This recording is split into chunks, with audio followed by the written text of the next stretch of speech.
नमस्कार। जरा सोचिए, अगर कोई हर रोज किसी को मुफ्त में, वो भी बहुत स्वादिष्ट भोजन कराए, तो क्या होगा? कोई खुश होगा या शक करेगा? आज हम एक ऐसी ही कहानी को समझने वाले हैं जहां नेकी के एक काम ने एक पूरे के पूरे गांव में उथल-पुथल मचा दी थी। और यही यही तो वो सवाल है जो इस पूरी कहानी की जड़ है। आखिर कोई हर दिन मुफ्त में लोगों को खाना क्यों खिलाएगा?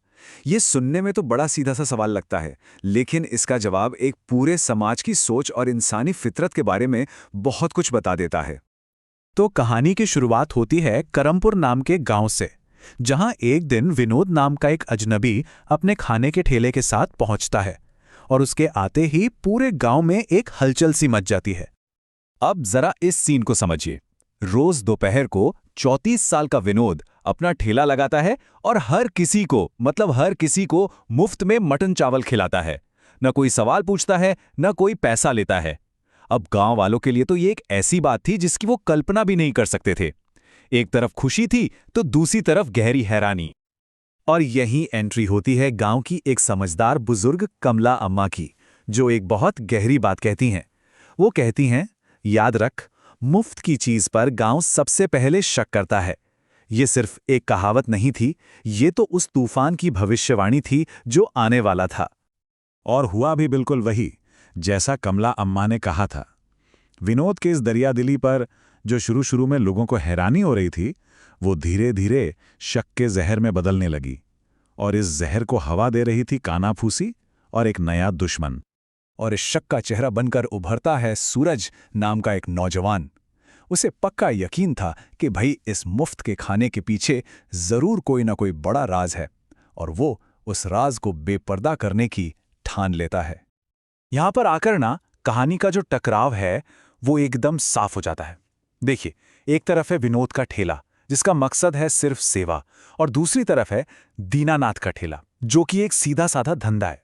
ये सिर्फ दो ठेलों की नहीं, बल्कि दो अलग अलग सोच की, दो अलग अलग दुनियाओं की टक्कर थी। एक दुनिया जो देना जानती है और दूसरी जो बेचना।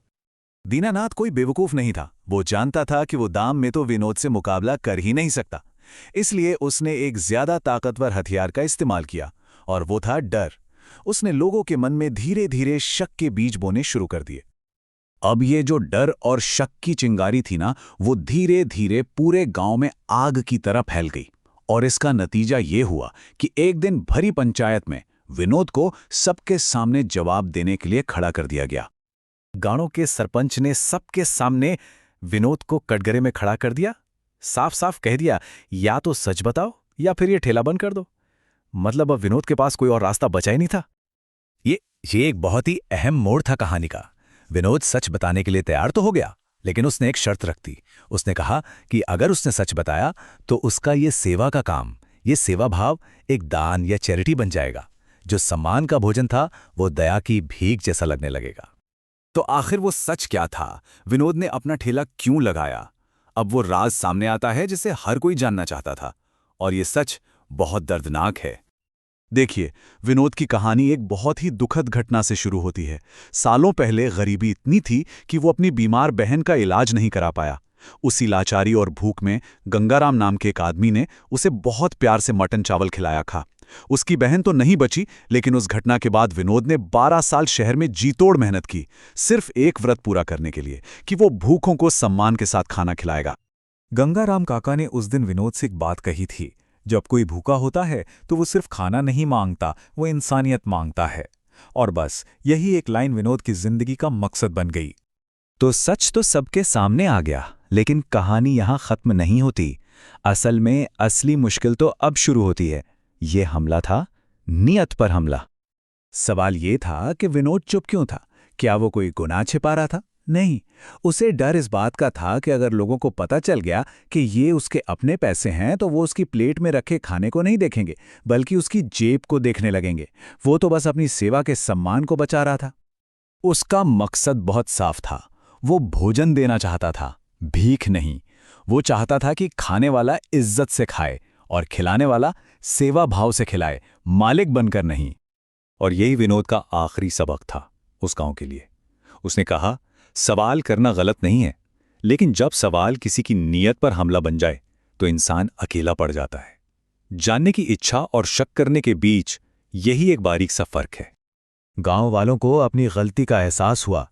उन्होंने शर्मिंदगी में माफी भी मांगी, लेकिन तब तक बहुत देर हो चुकी थी। शक ने देने वाले और लेने वाले के बीच के भरोसे को हमेशा हमेशा के लिए तोड़ दिया था। और जाते जाते विनोद एक बहुत कड़वी लेकिन सच्ची बात कह गया।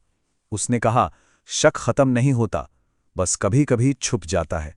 मतलब साफ था कि भले ही आज वो लोग माफी मांग रहे हैं, लेकिन शक के जो बीज उनके मन में पड़ गए हैं वो हमेशा वहीं रहेंगे। तो ये कहानी हमें एक बहुत ज़रूरी सवाल के साथ छोड़ जाती है। क्या इस शक से भरी दुनिया में एक अच्छी नेक नियत हमेशा हार जाती है? ये सोचने वाली बात है।